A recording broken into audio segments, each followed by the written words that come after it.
So It's if you were going to give any words of wisdom from your experience adopting Ace, and I know you said, your girls were used to having dogs around, but what would you want to say? Like, really, like maybe your top three or even top five things, like when you're thinking about a dog, bringing a dog into your home, what would you say? I think the biggest thing for me is just patience. Absolutely. It just, I mean, you mentioned that the dog is coming from a high stress environment and they just need time to adjust. Hmm. And so just giving them their own space, not bombarding them or giving them too much love. Which sounds weird, right? Yeah. But it can be like you were saying about your girls, like, just wanting to hug and love him. But if a dog's not used to that or it comes at them too fast, it can be incredibly overwhelming. Yeah. And that's why you guys, like you said, brought Ace into your home first without your girls even being there. Gave him, I think you said, a week to kind of get acclimated. And then you brought the girls because the girls are excited. There's Yeah. Ace. Yeah. Yeah. Okay. Yeah, I think the biggest thing is patience and then just giving space too. Right. That's the biggest thing I can think of when we first got him. It's like I even wanted to just like squeeze him. I It was know like, how much no. you love him. It's like, no, I'll You give him the both do. space. I'll pet him. But you really just want him to adjust and just kind of find his space in the home and get used to us. Okay. Matt, what about you? I mean, I would also stress the importance of researching the breed and Hmm. knowing yourself Right. in your family situation to know okay what kind of activity level can you support, what kind of Absolutely. cleaning level can you support, It's true. what kind of habits. Yeah, I think at one point we were looking at a husky You were. and realized like what are we doing? Yeah. This is not going to work. Yeah. None of us can handle that kind of energy. Well, I think Well, with our current I situation, know. Yeah. it was like, But oh, you're it right. would be great, but It's such a smart thing. You like, guys were thoughtful. It's not like, oh, he's so cute. Let's take him home and we can make it work. It's like you realize, no, that particular dog, I remember that process, was not the right dog for y'all. well, not even that particular dog, but Okay. any husky Yeah. would not have. But we love our huskies. Absolutely, I do love them, but Yeah. I think just we couldn't care for it properly. Right. We couldn't give it the exercise it needed and deserved. So, Yeah. You're very um, smart to say that. and Right. we were already looking for an older dog or a low energy dog. So he is low energy. Is he? Yeah, he is. No, I think He sleeps like most I mean of the he day. sleeps during the day, Take it but over, Camille. he sleeps during the day, but he will never say no to a walk. Yeah. Let's just say that. Like as soon as you put on the harness, he's ready to go. He's mellowing, but Yeah. I would not have called Ace like low energy when we first got him out of the shelter. Would you have said low energy for Ace?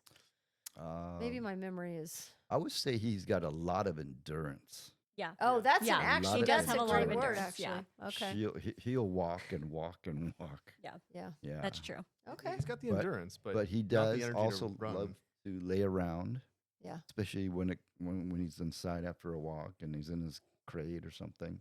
Yeah, he'll do that too. Ooh, we've taken him on like 8-mile hikes, yes. and he's great with that. But you run him, yeah, he can't handle running for maybe more than like 20, 30 minutes. And Okay. then he's like, I'm done. Yeah, endurance is a great word for and then he could also probably lay around and watch movies with you guys all day. Oh yeah. If that's what you decided to do. But again, just to recap, and I mean, we've covered a bunch of great stuff, being prepared even prior to bringing Ace home.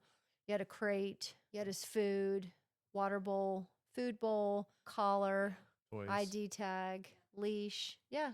I even like I don't know, for me when I like went all in, I got him all his shampoos and like even though we're not gonna give him a bath immediately, I was like I bought shampoos, I had a bed, I had bed covers and just all these things and I was like, I'm so ready to get this new dog and Which is so exciting. yeah. It's what we want. Yeah. You're excited, and then he comes in and he's excited, and then you just like build this relationship. Yeah. And now it's just, you can't imagine your life without him. No. Never. Yeah. And I'll just touch on one more thing because we did talk about the visible ID, and I'm very big on dogs, like their safety, and especially when a dog first comes out of a shelter or foster home. So I know for my rescue, we immediately register the microchip, and that's something that we talked to you guys about. So the dog would be registered under my rescue. And then as soon as like you guys adopted Ace, you became the primary on the chip, and we pay for that. And then my rescue becomes the secondary. and just maintaining that, information on the microchip, collar, ID tag, super important. And yeah, just know your dog, be thoughtful about it, and enjoy the ride. They just don't live long enough, right? I mean, he's got a long life ahead of him. You guys have done just an amazing job with him. And I think from listening to Matt and Camille, it is a learning experience on both you and your pet. It's very important they both learn each other about each other and how you react and how the goods and bads and what makes them want to do more for you. It's so important just to get to know each other, and that takes time. It takes time. Yeah, Absolutely. the three threes. Yeah. 333s. And also reaching out to, like, I'm very hands on. If you adopt from a rescue, staying in touch with that rescue. Not all rescues are as overbearing as I am, but, building that relationship. So, like, when you did have those issues initially with Ace and your younger daughter, you could reach out and get help. And if you don't have a rescue that's like that, reaching out to a professional trainer. There's so much help that you can get. So just not giving up. Like you had said, Camille, patience is the most important thing. We have to minimize our expectations. We don't know what these dogs have been through even prior to coming into the shelter. And then they get bounced into a foster home, which this is a great foster home. But, it's like they're just moved around so much. And then they go into a home. And so just really taking that time to prepare for them, let them be who they are, evolve with them, build that respect relationship, Matt, like you said, with the walking and the training. And then you have a dog that will just, do anything for you, love you forever.